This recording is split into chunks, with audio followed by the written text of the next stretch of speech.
с пристигането си бе подложен на тест физическото му състояние, бе измерена така функционалната му годност за момента.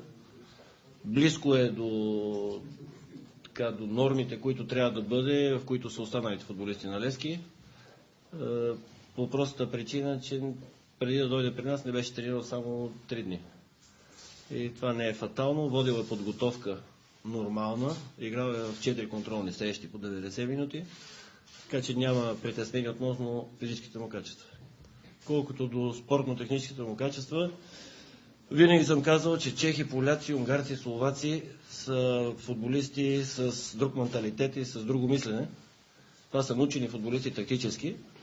Така че от това естество също смятам, че няма да има никакви проблеми да се адаптира максимално бързо към обстановката в отбора.